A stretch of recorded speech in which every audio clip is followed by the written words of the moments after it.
Hey everyone, welcome back to a new video. I'm sorry I've been posting these videos so late at night, but I'm still trying to get into the groove of everything. But I hope you do still enjoy it. If you have a story of your own, be sure to send it at southerncannibal.com.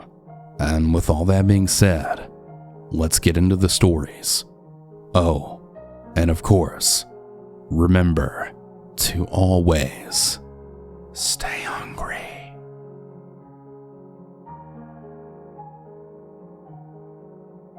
I was freshly 19 at the time and had just started at Target for the Christmas season. They had me working on the cash register this particular day, but normally I worked in the electronics section. It was about 45 minutes or so until closing, and I had what appeared to be a tall blonde man who looked to be maybe in his late 30s with what I thought was maybe his daughter, but she stayed behind him and she looked to be 16. This guy had a full basket of clothes and groceries, but the clothes were the weirdest part, seeing as how it was a range of babies' clothes, men's, women's, and ranging from pants to jackets.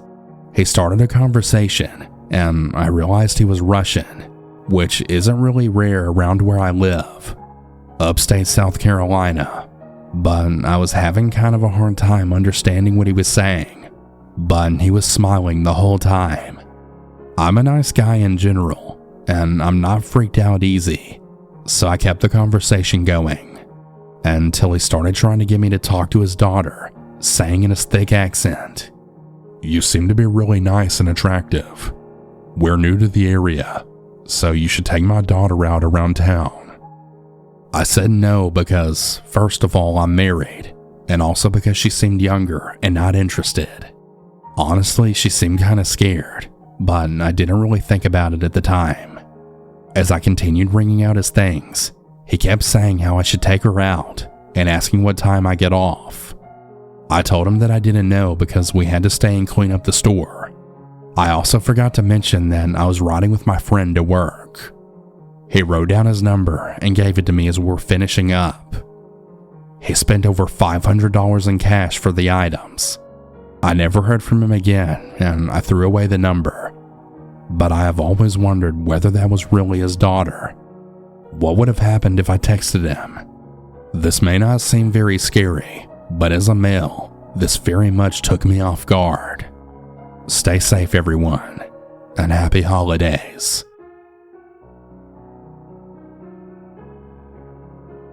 This happened a long time ago when I was a teenager. I was around 15 or 16 when this event took place. It happened on Christmas Eve, and a bunch of my family was over at my house for Christmas. I was in my bedroom when my dad had called me and my sisters for dinner. When I was leaving my room, I thought I saw something move outside of the window, but since there was a tree by the window, my first thought was it being a tree moving in the wind. I closed the door of my room and went into the dining room where all of my family was sitting, and I got an uneasy feeling all of a sudden, but I again brushed it off. I sat down in a seat by my sister, who we'll call Jessica. Anyways, after I finished eating, I was the first one to finish since I don't eat much. I then left the table and went back to my room, and the moment I walked in, I had a bad feeling.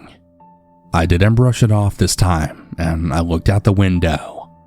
I couldn't really see outside, and my light was on, so if somebody was outside, they could see me just fine.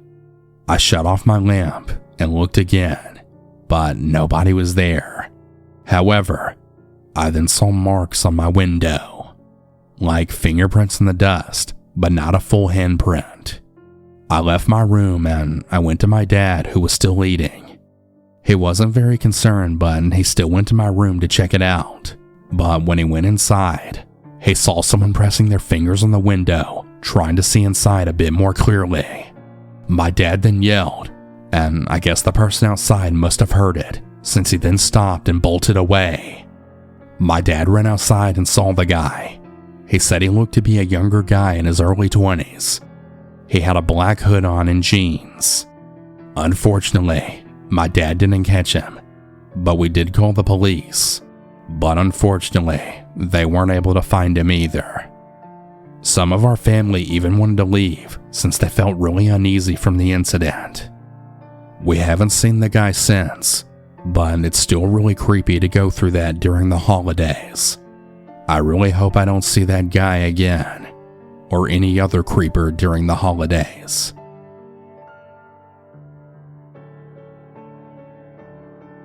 I've never told this story before outside of our close friends and family, but in the light of recent events, I've decided to share my story. I feel more than anything that this is a story about how listening to your gut feeling and acting on it fast can change anything. In the early 2010s, I was a young 911 dispatcher with about 1.5 years experience under my belt, and I was working on Christmas Day.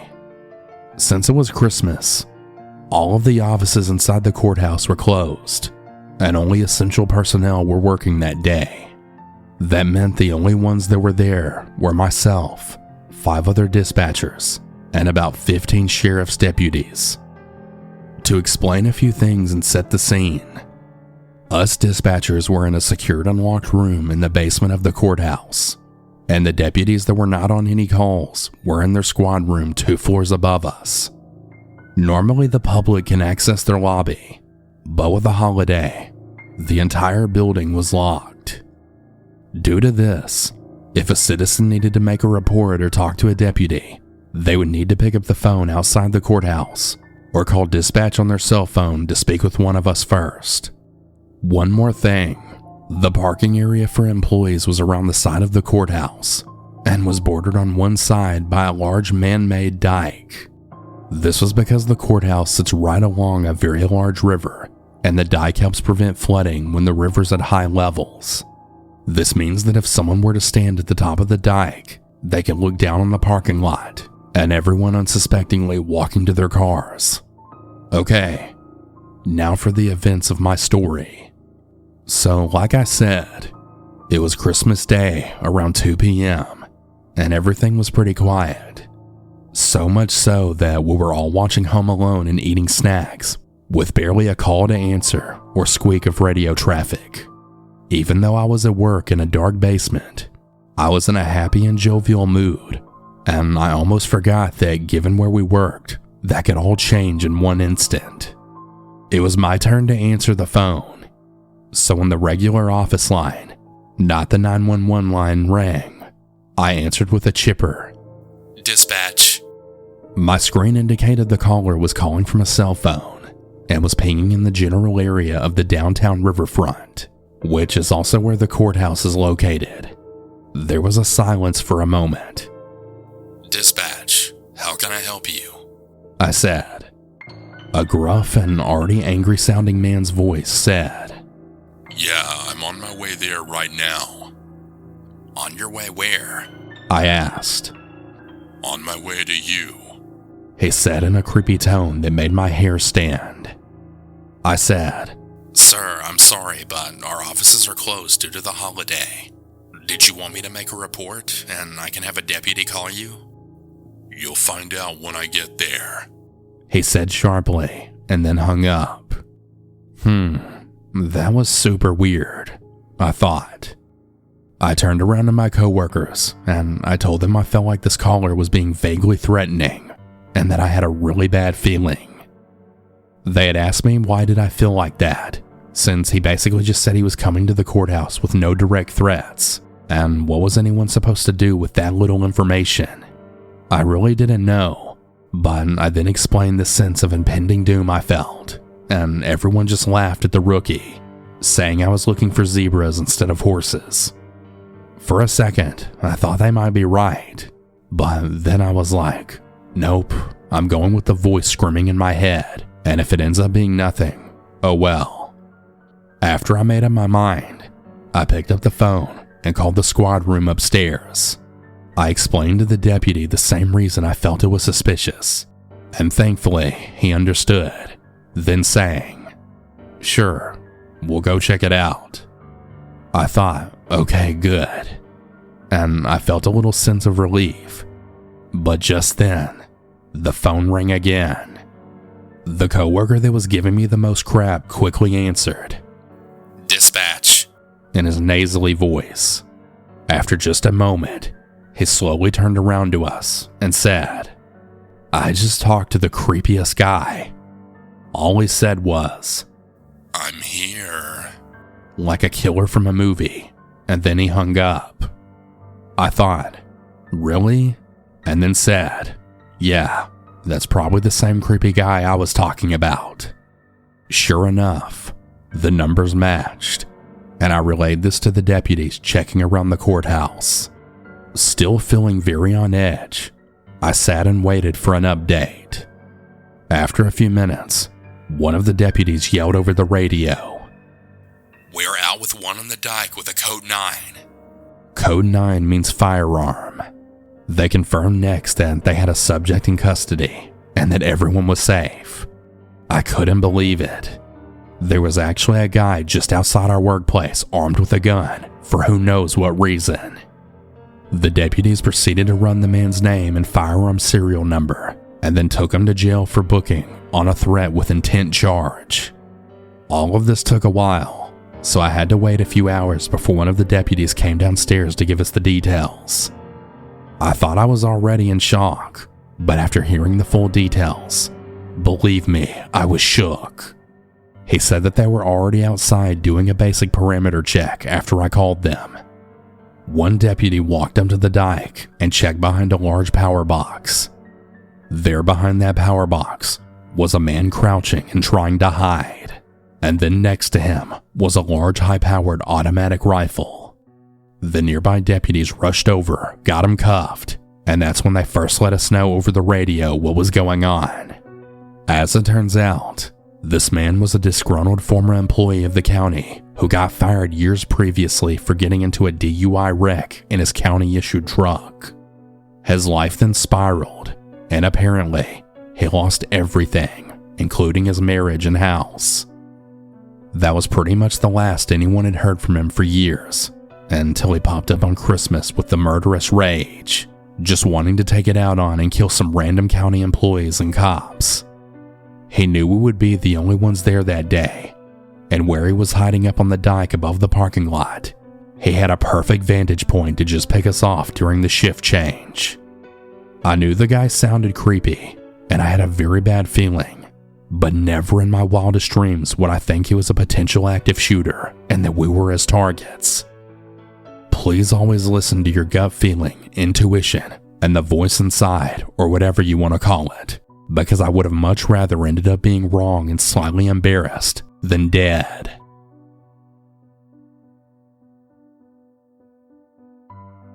I knew a man named Joseph Michael Lopez. He was 22. He came over a couple of times to my house. He was my brother's friend and we would play games. He seemed like a really nice person. He was shy and outgoing, and I would make him food, hang out, and we'd have fun watching them play games. He had a girlfriend and a baby, and he only came over twice. It horrifies me to this day knowing what he was truly capable of. It happened in Colorado after a few days of Christmas in 2018. Natalie Marie Bollinger, 19, had been suffering from a stalker, moved away from places, and he would keep following her. Natalie at the time kept feeling as if she had no way out away from this, and she posted a Craigslist ad, asking, "Looking for a hitman on myself." Joseph reached out to Natalie and made the choice to take her life. A couple of weeks after that, we didn't see him. We then found out on the news that Joseph had been sent to prison for the murder of Natalie. She was found dead on December 29th of 2018. If he never went on Craigslist, Natalie may have still been alive and hopefully gotten the help she needed. Before killing her, he stated that he used the gun that Natalie gave him, which she said he could keep as payment. After he failed to change her mind, they went for a drive and stopped by the side of the road, where they then said a prayer together, as Lopez knelt on the ground beside Natalie and then shot her once in the back of the head with a 9mm firearm. He had told many people that God told him to do it. It's so scary to think that Joseph Michael Lopez did something so terrible and horrific to Natalie when he seems so nice to people. You really never know what people are capable of. I'll have an article linked in the description if you want to see the validity of this story. This happened when I was 21. It was the second week of November 2015, so most stores already had their Black Friday deals rolling. I figured I could get a cheap laptop for cheaper than I would normally have to pay. Anyway, the Walmart was already filled with people looking to get their Christmas shopping done early. I quickly made my way to the electronics section and got the last laptop they had. When I grabbed it, an overweight guy who looked to be in his mid-50s asked me if he could have the laptop. "Sorry man, it's the last one. They may have some more tomorrow if you come back," I replied quickly. As I was walking to the register, I heard the man shouting at me, but I couldn't make out what he was saying because of all the chatter and all the crying kids near me. I just ignored it and went home. It was about 10 o'clock at night when I decided to set up the laptop. As I was setting it up, I started to hear my car alarm going off. I went outside to check, but nothing was there. I just shut it off and continued setting up the laptop. 5 minutes later, I heard it again. I went outside more quickly this time and was able to see someone standing by my car. I turned the porch light on, and it was the man from Walmart. "You better get the hell out of here because I have a gun." I was just bluffing, and I screamed at him. I thought he would just run away, but no. He then pulled out a knife and started to come towards me with it. I then ran into the house and called 911. While on the phone, I had heard one of the kitchen windows break. I then ran to hide in the bathtub upstairs. The police arrived quickly after that and arrested him. He was then charged with breaking and entering, as well as attempted murder. And yeah, that's how I almost lost my life over a fucking laptop. 1 year, my husband and I decided to get a jump on our Christmas shopping, since our local mall is outdated and failing. So we went to a larger mall in a nearby city. We were all shopping and on our way out when I had spotted a clothing store that was more catered to teens and young adults, thinking I could find some cute items for our daughter. My husband was a grump about it, since we had already been shopping for a few hours, but it was very slow since it was the middle of a work day. I knew it would be an easy trip. He resigned himself to just leaning against a wall and checking some emails on his phone. I had made my way towards the back of the store, eyeing some glittery t-shirts that were half off. It was a few feet from the back wall and had a large sign that blocked out any vision of anything behind it. I had noticed a couple of very familiar sounds while browsing, but I didn't think anything of it at first. While flipping through the shirts, I could feel a shuffling from behind, and I noticed that the large cardboard sale display swayed forward as if someone had kicked it. I stepped back and was genuinely freaked out. I was looking at a blank wall with a gap and no more than a couple of feet. How, and more importantly, why was someone back there? I decided to act as though I hadn't noticed and lingered near a rack of clothing opposite the display. I had begun to think that I had imagined it when I heard that familiar noise yet again. All at once, I realized what was happening. There was someone behind there, and he was taking pictures, and the shutter noise was that of a very professional grade camera.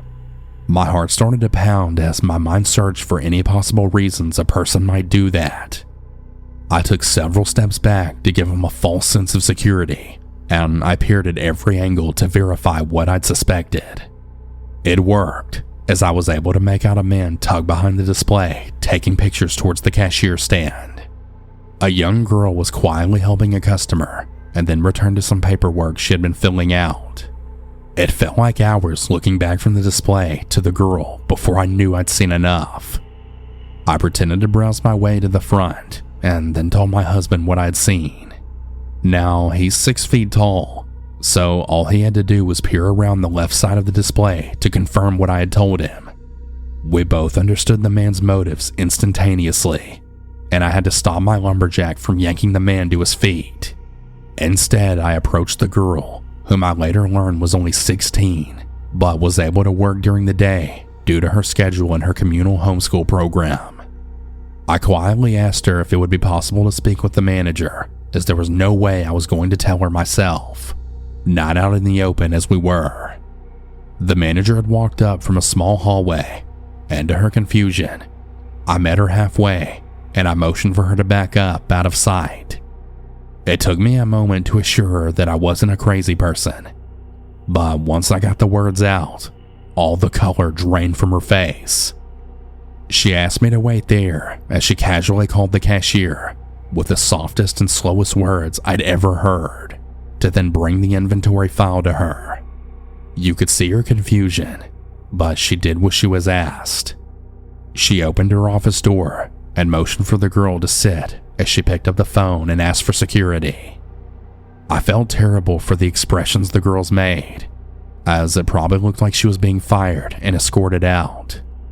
Immediately after hanging up, the manager reached for the girl's hands from across her desk and then said, "Sweetheart, I don't want you to be nervous or scared, but we have reason to believe that man who's been following you is in the store."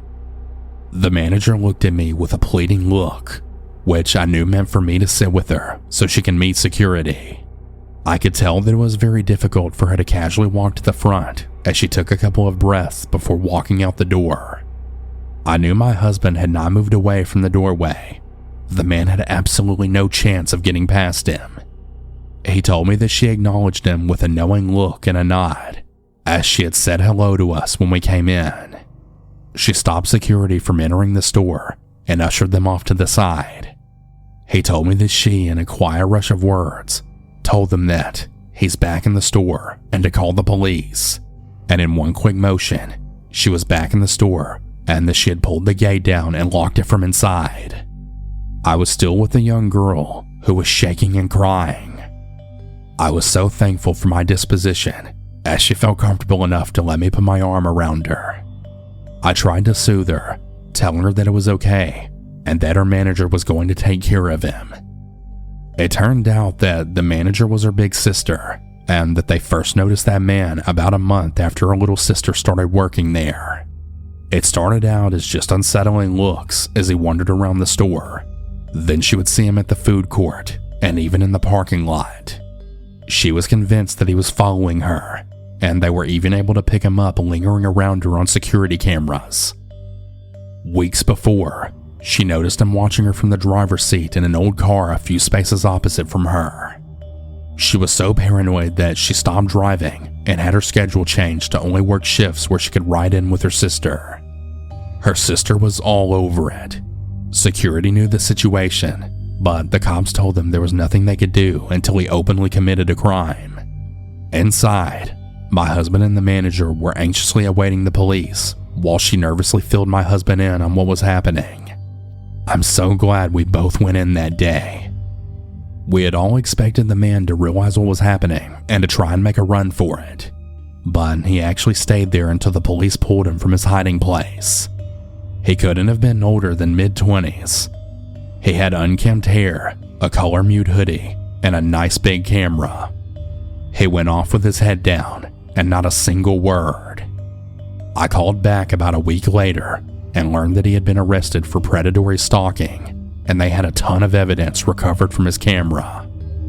He had been stalking her almost every day, as there were literally hundreds of photos in many different outfits. You could hear the tears in her voice when she thanked us. It was so hard to keep tears out of my own voice as well.